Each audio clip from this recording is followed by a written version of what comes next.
Do you have to wait for it to come to you, or are you a disciplined sit down today and write a song, or? Well, it's a thing I've learned that, songwriting is inspiration plus craft. The inspiration is what you call the great aha, where you go, aha, that'd be a good idea for a song. And the thing I've learned from Flannery O'Connor is never second guess inspiration. Whenever the aha hits, take it, run with it. It's okay to rewrite. But then once you get that inspiration, that aha, then somewhere, no matter what I'm doing, I'm writing it, And I mean, it's like, for example, there's an old snake farm down there in New Braunfels, and I've probably driven by it probably 10,000 times going from Austin to San Antonio. One day I drove by and I went, ooh, that just sounds nasty. And I could have forgotten it and kept on going, but all of a sudden it's a reptile house. It is. And so I had the hill, and so I kept singing that over and over, and then that was the inspiration. And the craft is, what am I going to do with this? Yeah. Love song about a man who's in love with a woman. He doesn't like snakes, but he's in love with the woman who works there, and then after that, the dominoes just fell over, And so I remember one time we were doing a radio show like this at the Four Seasons Hotel, and you said, "Well, we've got this new song called Snake Farm," and it may have in fact been the first time you played it in public, but you can kind of work that angle for different audiences and say, "We've never played this before." I used to do it as a waiter. I would mess somebody's order up, and I said, "I'm so sorry, this is my first day." And this guy said, "No, it's not. You messed up our order last week." And I was like, "Okay." Well, no, I think so. It's the thing is, I wrote it and sang it for Judy, and she goes, "You're not going to record that, are you?" Yeah, and then, of course, T-shirt sales influenced her decision now where she loves it. There you go. Yeah. But you just never know when that aha is going to hit. You just gotta, like I say, never second guess inspiration. And then one of the other things I've learned, like from Rilke, was writing the song not thinking about its future. That's been really, really beneficial. Where I'm not writing songs to try to get somebody else to cut it. Right. I'm just writing songs for that moment and then seeing what will happen to it, And that just keeps you right there in it. Where I'm not trying to I need to write this for country radio or something. No, you just don't. You just write it. There's a lot of good advice about writing songs and other things too. In Ray's book, a couple of years ago, a life ... well ... lived. Well lived. Yeah. And very specific things about what to do as a young songwriter. Well, one of the things you can do if you're a young songwriter, in order to get you don't have money to buy a new guitar, what you do is you go to your girlfriend's dad and say, "If you buy me a Gibson J45, you'll never see me again." I've got a room full of guitars. I'm doing just that. Yeah, that was Bernice. Yeah. Well, let's hear something from those guitars there. Ray Wylie Hubbard, Lucas Hubbard, live here on Sun Radio.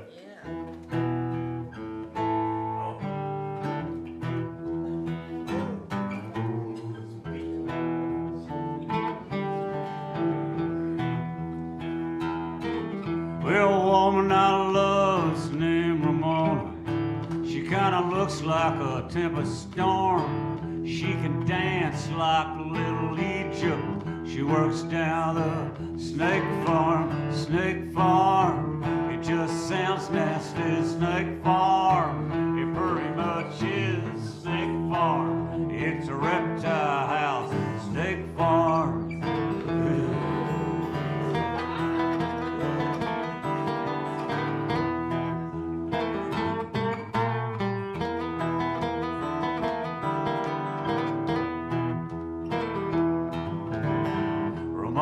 Got a keen sense of humor. She got a tattoo down her arm. It's of a python eating a little mouse, wearing a sailor hat that says Snake Farm. Snake Farm. It just sounds nasty. Snake Farm. It pretty much is Snake Farm. It's a reptile house. Snake Farm. Ooh.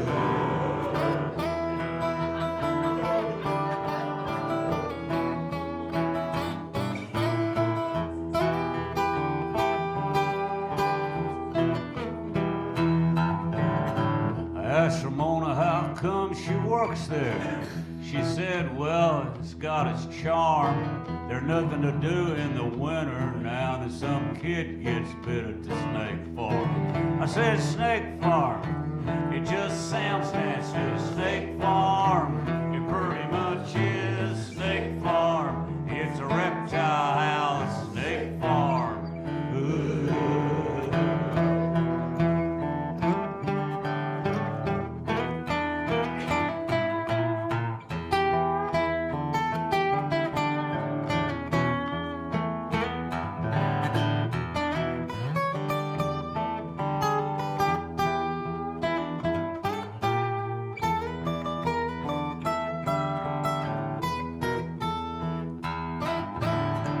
Oh yeah, I forgot to mention something. And this is a sing-along. Really? Everybody. I said Snake Farm. It just sounds nasty. Snake Farm. It pretty much is. Snake Farm. It's the reptile house. Snake Farm. Ain't exactly kumbaya, but looking at you, it ought to be more appropriate. Hear me now, everybody. I said Snake Farm. It just sounds nasty. Snake Farm. It pretty much is. Snake Farm. It's a reptile house. Snake Farm.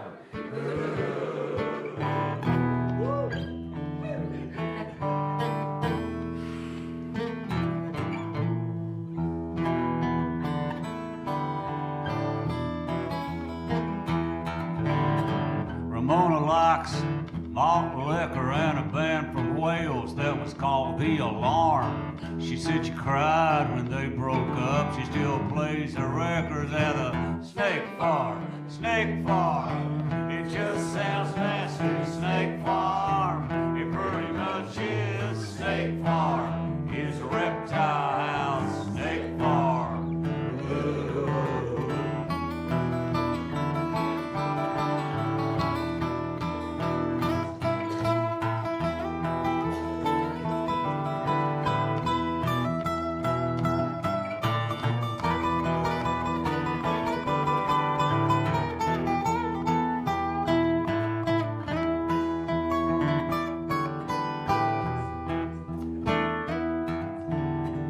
It was Christmas at the Snake Farm, but nobody was celebrating. You see, it's winter at the Snake Farm, but snakes is hibernating. Snake Farm, it just sounds nasty. Snake Farm, it pretty much is. Snake Farm, it's a reptile house. Snake Farm, last chance. I said Snake Farm, it just sounds nasty. Snake Farm, it pretty much is. Snake Farm, it's a reptile house. Snake Farm. Boy, that was the best that's ever been done.